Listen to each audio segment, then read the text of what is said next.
I just got in my car and left the training ground. Deadline was over 5 o'clock here, you know.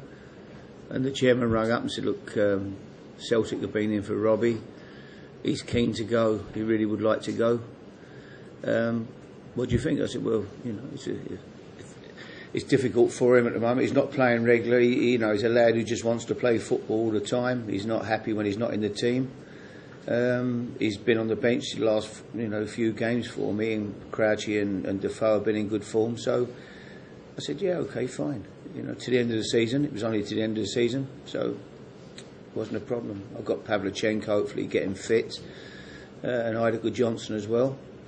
And as I say, Robbie's a one-off. He's not one of those boys who's happy to sit around here taking his money without playing. He wants to play. I could see yesterday morning in training he wasn't.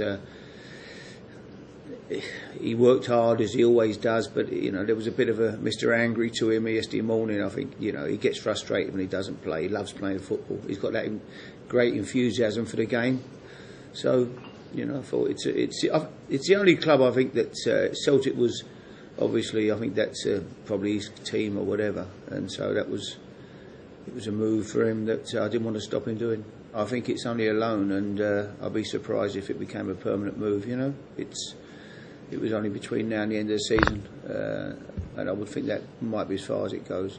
It's left us a bit short at the moment. Not only did, Robbie went, Alan Hutton went. Alan was another lad who really needs to play. He's a top-class player. He wasn't getting in the side on a regular basis, and Sunderland have taken him on loan.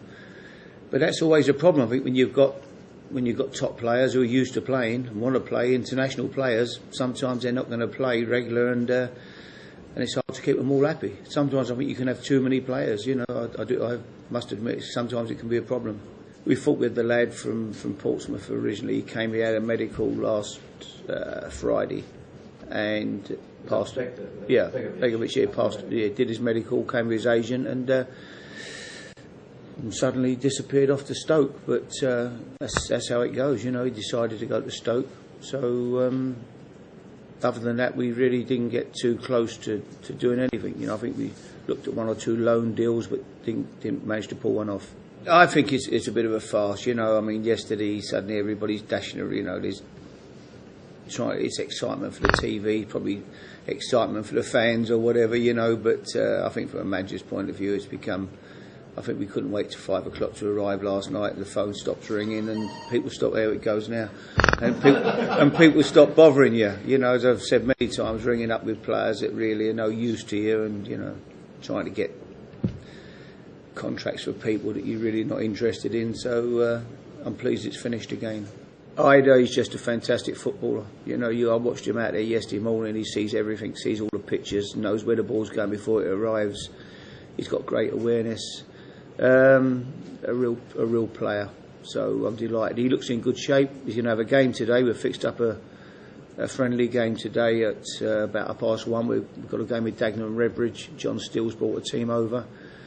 So we're going to play Steele's team, and Ida will play. Eunice will play. I know Eunice anyway. I think Eunice has got the potential to become a top player. I think he could make the French World Cup squad.